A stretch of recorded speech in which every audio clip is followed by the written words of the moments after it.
Hola, muy buenas, ¿cómo está usted? Buenas, ¿cómo estás Un tú? gusto ¿Cómo te va? conocerlo, Samuel Castellano. Guillermo Larrazábal. Ok, me alegro de tenerlo aquí el día de hoy. Igual. Bueno, antes de empezar, ¿verdad? Quería decirle que, bueno, es un honor para mí estar aquí entrevistándolo el día de hoy. Entonces podríamos comenzar con algo sencillo. Cuéntame un poco sobre usted, de dónde viene este gusto por esta área. Ok, viene probablemente como la mayoría de las personas. Caí en comunicación social en la Universidad Central de Venezuela y realmente todavía en aquel momento no tenía tanto amor por la carrera. Hubo una coyuntura en la universidad y se suspendieron unas clases, hubo un tiempo libre y yo había hecho unas pasantías en producción y dirección de televisión. Y me llama Radio Caracas para hacer una pasantía en producción. Desde que pisé por primera vez un canal de televisión, dije, esto es lo que yo quiero. Y fue la única materia en la universidad que pasé con 20, televisión. Vaya, o sea, fue un gusto instantáneo, Desde el llegando y primer flechado momento. por No por la tanto cámara. la comunicación que la entendí Claro. mientras la estudiaba, la pasión y el amor fue por la televisión. Ok, ok. Y mediante ese tiempo que estaba conociendo el ámbito y se estaba enamorando de esto, ¿verdad? ¿Hubo alguna parte específica de todo este inmenso mundo que usted dijera, oye, esto, de todo esto, esto es hermoso para mí? Eh, sí, yo creo que sobre todo en los inicios, conocer ese mundo, crecí formando parte de una televisión de los años 80, finales de los 80, 90, una televisión que se estaba encontrando, que se estaba conociendo, donde había probabilidades de crecer junto con ella, porque si no la industria, y creo que eso sigue siendo así, la industria te come. Entonces tenías que irte formando empírica o académicamente, pero tenías que irte formando si querías seguir a ese ritmo. Eso definitivamente fue lo que me encantó. Es un no parar nunca, es una adrenalina todo el tiempo. Es como decimos los venezolanos, unas mariposas en el estómago con cada proyecto que realizo ya después de 35, 36 años de carrera y de experiencia. Y la sigo sintiendo igual que el primer día. Claro, a medida que va creciendo en este ámbito, ¿verdad? Cada proyecto es un reto nuevo y un aprendizaje nuevo también en Por este supuesto. sentido. Ok, ok. En todo este trayecto, todos sus años de experiencia en este ámbito, un momento que usted dijera, oye, esto fue un momento cumbre, un proyecto importante, algo que usted dijera, wow. Ok, a nivel de proyecto, ¿te refieres? Bueno, en televisión, miles. Realmente pierdo la cuenta de los programas realizados. Cada uno siempre te va dejando cosas distintas, como lo llamo yo cuando doy las clases, polvo del camino.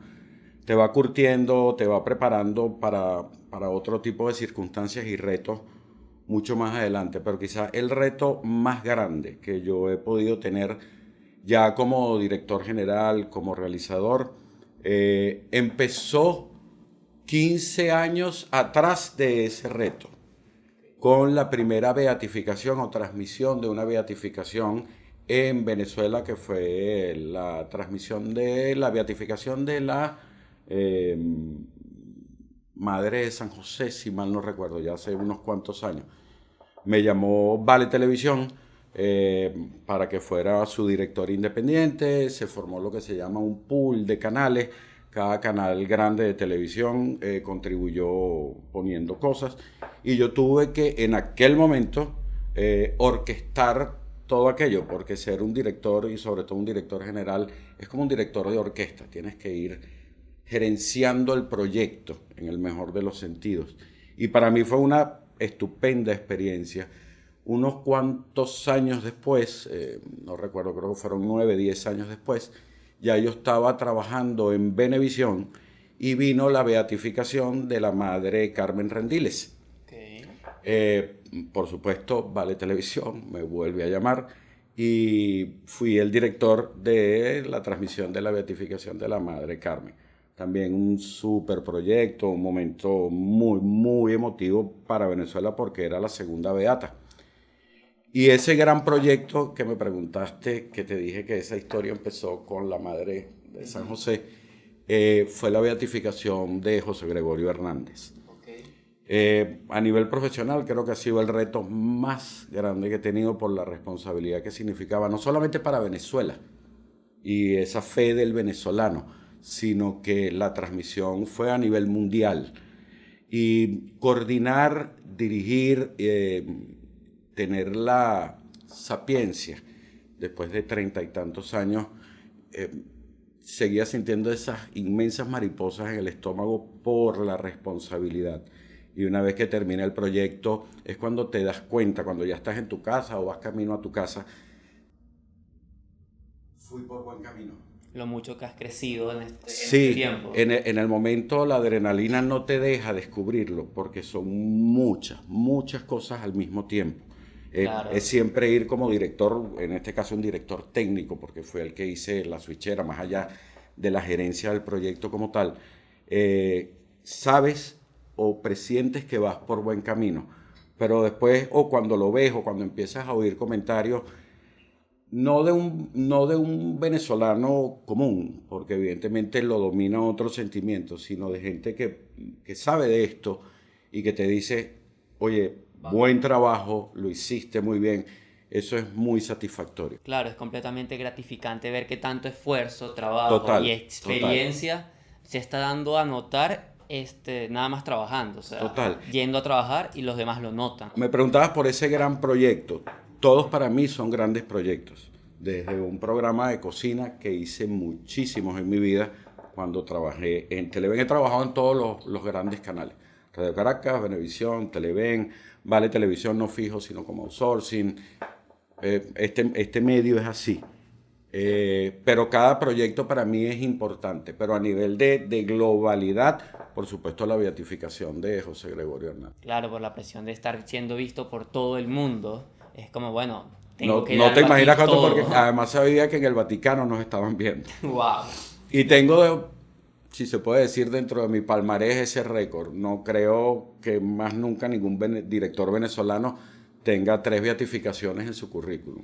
Me doy ese gusto. Tiene para lucir, por así decirlo. No, pero Yo no tengo- soy, en ese sentido no soy de los que los pone. Sé que lo hice, me encanta haberlo hecho y ahora lo transformo en experiencia y en dar ese conocimiento. Cierto, porque hablando de esto, de dar el conocimiento, tengo entendido que también va a dar algunas clases con nosotros. sí. Va a estar impartiendo algunos cursos. ¿Me podría hablar acerca de su materia? Seguro. Tuve una reunión con quien se ha convertido en un gran amigo porque ambos damos clase en la UNEARTE y el profesor Carlos La Sala, me llamó para que conversáramos a ver qué posibilidades habría de dar algo aquí en Mediax. Y parte de mi especialidad, así como los médicos tienen especialidades, Claro. cirujano general, sí, ok, pero uno trata tal cosa, el otro trata tal cosa. traumatología. Mi especialidad es la dirección de musicales. Es lo que más me gusta hacer, es lo que más me llena hacer. Y eso se ha ido transformando en formar estas nuevas generaciones en la producción y en la dirección de videoclips. Okay. ¿Okay? Es una de las materias que doy en otra universidad, además de dirección audiovisual, que es la base de todo. Si tú no conoces bien lo que es el lenguaje audiovisual, ¿por qué hay que tratarlo como una ciencia? Es que es una ciencia y como buena ciencia se rige por leyes, se rige por códigos. Y siempre se lo digo a mis alumnos, cuando tú tienes el desconocimiento de una ley, primero no te exculpa de cometer el error, pero es que cometes el error por no conocerlo y estás siendo un mal realizador. Cuando tú conoces la ley y la transgredes porque el propósito de tu obra audiovisual lo merece, eres un creador. Cierto, llega Esa es la gran diferencia. Llega al punto de la creatividad, de que sé que las cosas son así, pero necesito transgredirlo para llegar al proyecto que quiero. Un gran ejemplo, y nos pasó justo antes de la grabación, una de las leyes que rige la ciencia audiovisual es la ley de la mirada. Tienes que dejar un aire hacia donde yo estoy conversando. Eso es una ley. Si vemos ahorita la gran penetración que tiene el mercado coreano por las plataformas de streaming, Netflix, HBO, la que tú escojas. Si ven y saben lo que es la ley de la mirada, ven que ellos la transgreden como les da la gana. Eso tiene un propósito. Si en ese aire invertido, y esto es algo muy técnico, va a pasar algo, va a entrar algo, hay algún valor que te lo hace, pero es que simplemente la transgreden porque es su estética y ya lo han vuelto una ley conveniente. Claro, ya se volvió parte de ellos transgredir esa ley y les ha quedado bien. Ya vemos que novelas coreanas y todo esto han tenido un éxito rotundo. No, es indudable y es bueno que a la industria le pase eso, además. Para que cambie. No tan bueno para los canales de televisión, Sí. pero sí para la industria de realización como tal, ¿no? Claro. Por plazas de trabajo, por creativos, por muchas cosas. Y bueno, dándole un poco la vuelta con el profesor Carlos, como mi gran especialidad, mi gran experiencia es realizar musicales, pero musicales con multicámaras, Ok. 10, 11 cámaras, grandes eventos musicales, conciertos en vivo. Y tuve el gran chance con la UNEARTE de poder dar un curso de producción y dirección de videoclip. Dijimos, bueno, por aquí pueden ir las cosas, ¿no?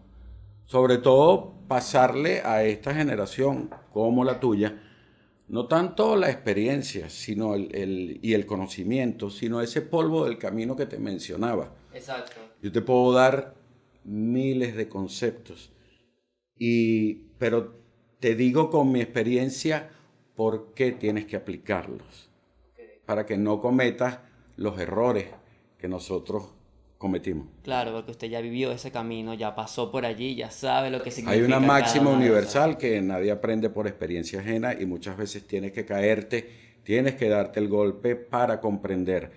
Yo cumplo con avisarte que te vas a dar y te vas a dar duro. Sí, lo más posible. Lo más posible, pero eso es parte del camino, de la experiencia. Es muy importante, como quien dice, caerse a la bicicleta para aprender a manejarla. Si nunca te caes, ¿cómo aprendes a levantarte? Entonces, bueno, estamos enfocando eso, ya la materia está prácticamente lista, ya faltan algunos detalles. Se Y va a está ser preparando para empezar. sí, va a ser un lindo proceso porque además tengo entendido que es para el próximo trimestre, que arranca en enero, en febrero, ya después coordinaré eso con el profesor Carlos. Pero va a ser un viaje interesante de 3 meses porque evidentemente no puedo dejar mi esencia de director. Y como buen director y sobre todo un director que ya tiene tanta experiencia, esa parte gerencial es la producción. Cierto. Entonces yo mezclo todo y si en ese viaje también lo llevamos juntos a una realización y a un producto final, qué interesante. Claro. Ahora, como una pregunta interesante aquí mientras culminamos, ¿qué le daría usted a esta generación nueva que quiere crecer en este ámbito, que apenas se está interesando, que está aprendiendo, que no tienen experiencia y que, bueno, quieren darse con todo con esta hermosa carrera? Primero que nada, la no envidia de decirte todo lo que yo sé. Tendemos a ser, siempre me guardo un secreto, siempre me guardo un as bajo la manga. He encontrado en la enseñanza, en la docencia, esa generación que yo fui y descubrirme en la cara de cada uno de mis alumnos me motiva muchísimo y me entrego muchísimo en mis clases, sobre todo porque soy yo. No soy una persona que cuando pasa al aula es alguien y cuando sale soy otro. No, se Yo mantiene soy auténtico dentro y fuera del aula. totalmente auténtico. A veces me llaman la atención algunas personas y me dicen, wow, no debería ser así. No puedo dejar de ser yo. Esa autenticidad la recibo ese feedback de parte de los alumnos y si ellos se sienten cómodos, están adquiriendo. Créeme que sí, trato de enfocar los cursos donde yo no deje nada que yo crea que debo enseñar. Ok. Además de eso, toda clase en la que el profesor se manifiesta como es, se vuelve una clase única, porque notas cuando el profesor se desenvuelve en su área, cuando tiene la pasión por enseñar. Y eso es importantísimo porque cuando empecé a dar clases en la otra universidad, una de las cosas que yo les decía a ellos, ahora sé lo que se siente cuando uno estaba sentado en el pupitre y todo lo que uno como alumno esperaba que esa persona que estaba de pie me diera. Y confieso que no todos lograron el cometido cuando fue mi época universitaria. Realmente a mí me enseñó la industria, a mí me enseñó el cometer esos errores, el aprender de gente que tampoco tenía ese egoísmo en enseñar, y esa televisión en la que te digo que crecí, donde teníamos que hacer todo desde... Aprender sobre la marcha. No solamente aprender sobre la marcha, sino que éramos toderos, como se llama. Okay. Yo tiré cable en el estadio universitario cuando transmitíamos béisbol, y entonces como era el nuevo, tiras el del center field, que eran como 400 metros de cable y te quedaban las manos adoloridas y llenas de callos. Ese es ese polvo del camino. Okay. Esa fue la industria en la cual yo crecí. Ahora evidentemente está mucho más desarrollada, mucho más técnica, mucho más cómoda. Ha evolucionado. Tiene que evolucionar, toda ciencia evoluciona. Claro. Y tiene que evolucionar. Y eso es parte también de lo que doy en mis talleres, en mis cursos. Tienes que aprender de dónde venimos y cómo llegamos a esto. Y es que esto empezó en las cavernas. Probablemente no tenías ni idea. Y ahora estamos en la era digital de masificación con los celulares. Pero ese camino tuvo un proceso, y ese proceso tuvo gente. Enseño un poco lo que es la historia. Primero porque soy un apasionado de la historia. Okay. Y sobre todo de los nombres que fueron esos pioneros. Porque sin esos, como yo les digo en mis clases, sin esos locos sin ocupación, nunca hubiésemos llegado a donde estamos hoy en día. Si no hubiese existido, por darte algunos nombres, un Ryan Dolby, esto no fuera lo que es hoy en día. Si no hubiese existido el que descubrió el píxel, la digitalización no hubiese existido. Si no hubiese existido un genio como Walt Disney, cuando se crea el Technicolor, él, no lo creó él, pero cuando nace el Technicolor, cuando el cine pasa de blanco y negro a color, Walt Disney es el primero que dice, aquí tengo la herramienta perfecta, y es quien lo vuelve masa. Claro. Eso siempre son mis primeras clases, porque tienes que entender de dónde vinimos y por qué estamos aquí. Claro, de dónde venimos y cómo llegamos. Ya sabes cómo llegamos aquí. Perfecto, ahora vamos a crear. Vamos a empezar a ser nosotros mismos. Pero tienes que conocer que antes que tú y antes que yo hubo un gentío que potenció todo esto. Claro, si no, no estuviéramos. Dejaron todas sus marcas en la historia para preparar este camino para nosotros. Por supuesto. Y que son, bueno, lo que nos ha llevado, tal cual como estamos diciendo, hasta aquí. Bueno, verdaderamente ha sido un gusto para mí hablar con usted el día de hoy. No, y para mí, de verdad, súper agradado. Vengo a dar lo mejor que pueda dar. Le quiero dar 1000 gracias por la confianza a este recinto, y creo que vamos a tener una muy buena relación. Puedo decir que lo esperamos ansioso. Amén, amén. Y yo ansioso de que llegue enero para empezar. Ya estamos preparando todo. Y lo que siempre digo, yo no enseño creatividad. Yo enseño las reglas para que hagas estética esa creatividad. No importa si es un videoclip, no importa si es un documental, no importa lo que vayas a hacer. Este podcast es creatividad. Los podcasts son creatividad. Son carne para la empanada. Yo enseño cómo hacerlo bien. La creatividad no se puede enseñar. Pero quien toca la puerta de esta escuela y dice yo quiero enseñar es porque ya está motivado. Ese es el alma que hay que agarrar para llevarla a buen puerto. Aquel apasionado que tiene el gusto tanto de enseñar como de aprender, hay que aprovechar todo ese, por así decirlo, ese posible material, ese lienzo en blanco que planea y viene para ser pintado y para crecer. Diste con la figura justa. Me encantan los lienzos en blanco. Píntenlo ustedes.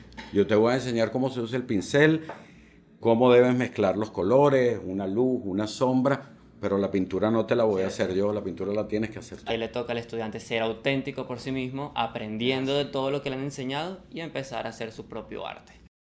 Bueno, ha sido un gusto para mí. No, el mío.